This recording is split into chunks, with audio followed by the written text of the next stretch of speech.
El cambio climático y la sobreexplotación de los recursos es un tema que preocupa mucho a la nueva generación de jóvenes, ya que este problema heredado lleva años existiendo y será suyo para resolverlo.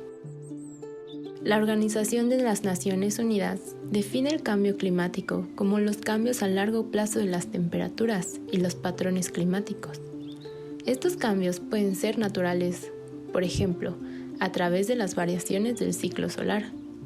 Pero, desde el siglo XIX, las actividades humanas han sido el principal motor del cambio climático, debido principalmente a la quema de combustibles fósiles como el carbón, el petróleo y el gas.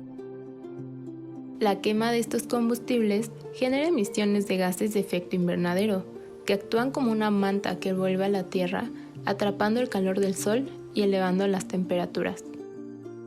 Algunas emisiones de gases de efecto invernadero que provocan el cambio climático son el dióxido de carbono y el metano. Estos proceden del uso de la gasolina para conducir un coche o del carbón para calentar un edificio. La sobreexplotación de tierras y la tala de bosques también puede liberar dióxido de carbono, mientras que los vertederos de basura son una fuente importante de emisiones de metano. La energía, la industria, el transporte, los edificios, la agricultura y el uso del suelo se encuentran entre los principales emisores de estos gases. Ahora escucharemos a Axel Corte, ingeniero ambiental, quien nos explicará cuáles son las principales fuentes de contaminación. Pues mira, sobre la contaminación es un tema bien complicado. Así en números no tengo qué industria es la que contamina más porque siempre encuentras información diferente. Pero prácticamente todo lo que está industrializado es lo que más contamina. La agricultura, la ganadería, la pesca, todo lo que tenga que ver con producción, con transporte sobre todo también. Y todo eso es lo que contamina mucho. Y también hay diferentes tipos de contaminación porque hay como 3 principales, que es al agua, al suelo y al aire. Entonces diferentes industrias van a contaminar como a diferentes sistemas, a diferentes partes. Y, o sea, básicamente es eso, ¿no? Todo lo que está industrializado, la industria a gran escala es lo que va a generar gran parte de la contaminación. La agricultura como que a veces la metemos dentro de la industria. Y el tema de las ciudades también, ¿no? Por la densidad de población, por los recursos que utiliza, etcétera. Y otro tema que también como que afecta al calentamiento global, que no es contaminación tal cual, es la pérdida de recursos naturales, sobre todo de pues bosques, especies, cosas así, porque también como que está relacionado al calentamiento global o al cambio climático. Entonces es una respuesta un poco compleja, pero en general se puede decir eso, ¿no? Cualquier cosa que está industrializada va a contaminar bastante. Ahora bien, sabiendo esto, es importante decir que se han hecho muchos esfuerzos para contrarrestar el cambio climático en diferentes niveles. Por ejemplo, las Naciones Unidas tiene vigente el Acuerdo de París, donde busca que las naciones reduzcan las emisiones de gas, se adapten a los impactos climáticos y financien los ajustes necesarios. También se busca el cambio de los sistemas energéticos de los combustibles fósiles a las energías renovables, como la solar o la eólica, que reducirán las emisiones que provocan el cambio climático. Por otra parte, se han creado diversas campañas para concientizar sobre el cambio climático y cambiar los comportamientos consumistas de la sociedad para poder erradicar este problema de raíz. Pero hasta el momento, los esfuerzos colectivos han sido en vano. Pero se puede culpar a la sociedad cuando entre el 1% de la población más rica y las grandes industrias generan más del 50% de emisiones de carbono del mundo. De acuerdo al estudio Combatir la desigualdad y las emisiones de carbono, publicado por Oxfam Intermon, el 1% más rico de la población mundial ha sido responsable de más del doble de las emisiones de gases de efecto invernadero, muchas más emisiones que cerca de los 3.100 millones de personas que conforman el 50% más pobre. Y aunque estas emisiones sean causadas por el 1%, nos afectan a todos, pero no por igual. Los más vulnerables son siempre los más afectados por esta crisis climática. Pero no todo se le puede culpar al 1% de la población. Las industrias también son un problema cuando hablamos del cambio climático. Un estudio que se enfocó en solo 12 industrias petroleras determinó que son responsables de la emisión de 8.4 billones de toneladas de dióxido de carbono y responsables del 22% de las emisiones globales, de acuerdo con un informe realizado por la agencia Thomson Reuters.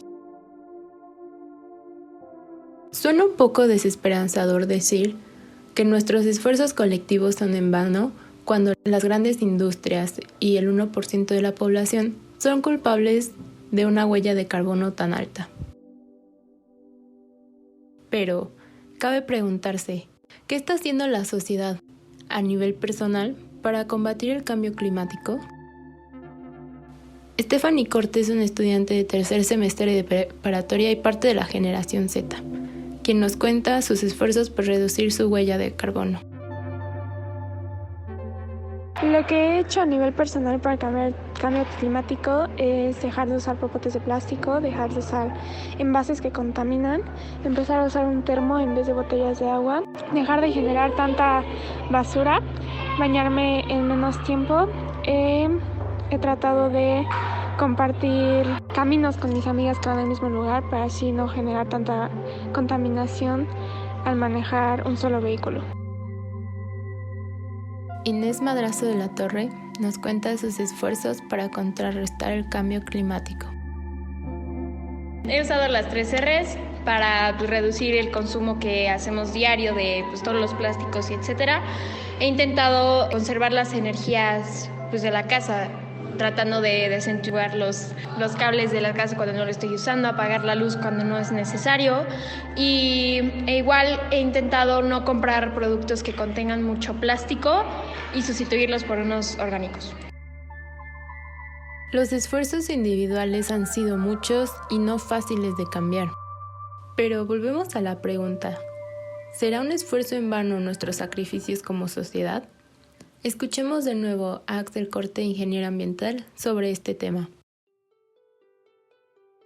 Sí hay ejemplos de cómo el cambio en el consumo o en el comportamiento de la población ha ayudado o ha beneficiado a disminuir los niveles de contaminación, justo porque a fin de cuentas todo lo que está industrializado está hecho para satisfacer a la población, ¿no?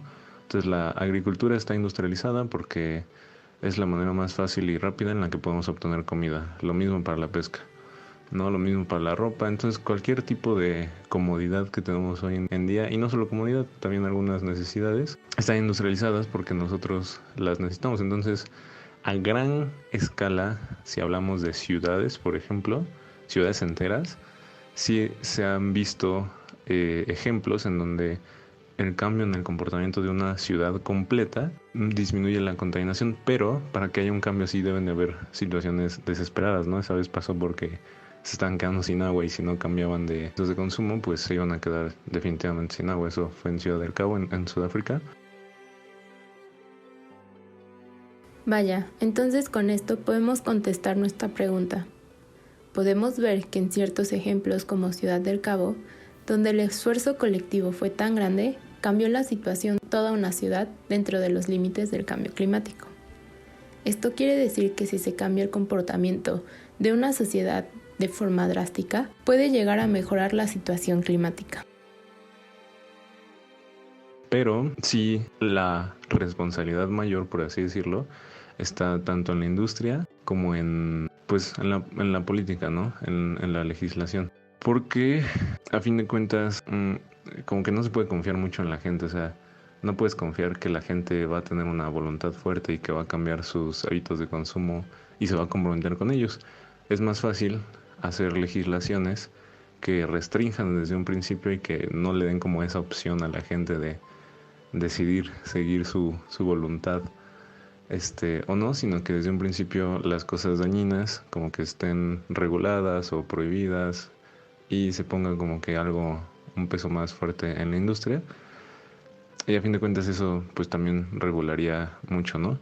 Yo creo que deben de ser las dos partes a la vez, o sea, sí se debe, no es como de o una o la otra, se pueden hacer las dos y se deben hacer las dos, ¿no? Se debe intentar buscar cambiar los patrones de consumo de la población, pero al mismo tiempo hacer este énfasis y esta como lucha en el tema de la industria y de la legislación y de la ejecución de las leyes, porque muchos países tienen leyes muy chidas, pero nunca las aplican, ¿no? Entonces, siento que deben de ser las dos de la mano.